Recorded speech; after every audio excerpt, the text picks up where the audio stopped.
సింహరాశి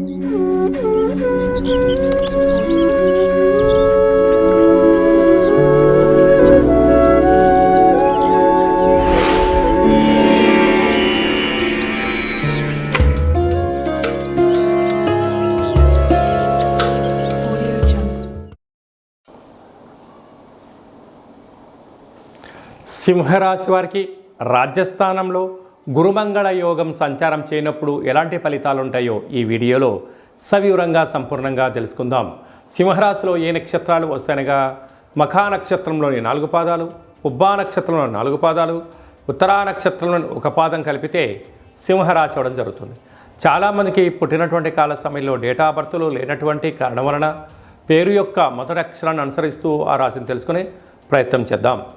మా, మీ, ము, మే, మో, టా, టీ, టు, టే అక్షరాల వారందరూ కూడా సింహరాశి జాతకులే. సింహరాశి యొక్క అధిపతి రవి భగవానుడు. ఏడాది తర్వాత రవి సింహరాశిలో స్వక్షేత్రకంగా సంచారం చేయడం, అక్కడే బుధుడు కలిసి ఉండడం వలన, దీని బుధాదిత్య రాజయోగం కావడం వలన సింహరాశి వారికి ప్రభుత్వ ఉద్యోగాలు వెన్నతో పెట్టిన విద్య, IAS, IPS, RDO, MRO, collectorate, secretariat, group 1 exams రాయడం కానీ అన్ని రకాల సెక్టర్లలో ఎక్కడికైనా వెళ్ళండి సింహరాశి జాతకులు ఉండడం జరుగుతుంటుంది. కనుక ప్రభుత్వ ఉద్యోగం చేయాలనుకున్న వారికి ఇది చాలా మంచి కాలం. ఉండబడిన వారికి ప్రమోషన్స్ రావడం, అదే కాకుండా మీరు ఏ ప్రాంతానికైతే ట్రాన్స్ఫర్ అవ్వాలనుకుంటున్నారో ట్రాన్స్ఫర్ అవ్వడం కూడా జరుగుతుందని చెప్పి గమనించాలి. అక్కడే శుక్రుడు కూడా ఉండడం వలన బంగారు ఆభరణాలు, విలువైన వస్తువులు, ప్లాటినం, షేర్లు, కార్లు, భూములు, క్రయ విక్రయాలు వీరి సొంతం కాబోతుంది.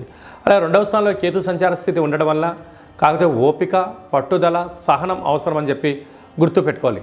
7వ స్థానంలో శని భగవానుడు 30 సంవత్సరాల తర్వాత కుంభరాశిలో వక్రగమన సంచార స్థితి ఉండడం వలన ప్రేమికుల మధ్య సయోధ్య అవసరం, భార్యాభర్తల మధ్య అన్యోన్యత అవసరం, నూతనమైన వస్తువులు జాగ్రత్తగా అవసరం, బ్యాంకు లావాదేవీలు, ఓటీపీలు, డబ్బులు మార్చేటువంటి వ్యవహారాలలో ఎంతో జాగ్రత్తలు అవసరం.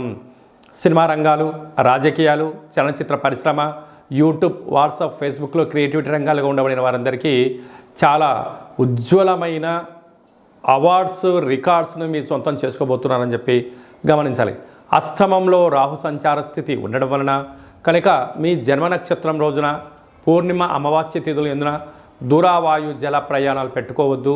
అష్టమంలో రాహు సంచార స్థితి ఉండడం వలన కొద్దిపాటి నరాల బలహీనత, టెన్షన్స్, యాక్సిడెంట్స్, ప్రమాదాలు పొంచి ఉన్నాయి. తస్మాత్ జాగ్రత్త.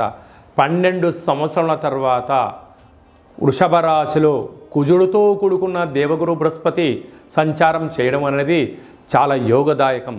గురుమంగళ యోగము అంటారు. అనగా మంగళకరుడైనటువంటి కుజుడు దేవగురు బృహస్పతితో కలిసి ఉండడం వలన నూతన ఉద్యోగ ప్రయత్నం కలిసి రావడం, సంపూర్ణ వ్యాపారాల్లో విజయకేతనం ఎగరవేయడం, వ్యాపారాల్లో పెట్టుబడులు ఆకర్షించడం, అత్యున్నతమైనటువంటి పెద్దవారితో సత్సాంగత్యం పెరగడం, రాజకీయ ప్రవేశం అవడం, ప్రభుత్వానికి అలంకారం తెచ్చేటువంటి విజయం సింహరాశి వారి సొంతం అని చెప్పి గమనించాలి. వ్యవసాయ సోదరీమణులు, గృహ భవన నిర్మాణ కార్యక్రమం చేసేవారు, అలాగనే సాఫ్ట్వేర్, హార్డ్వేర్ ఉద్యోగస్తులు వారందరికీ చాలా మంచి కాలం ఉందని చెప్పి గమనించాలి.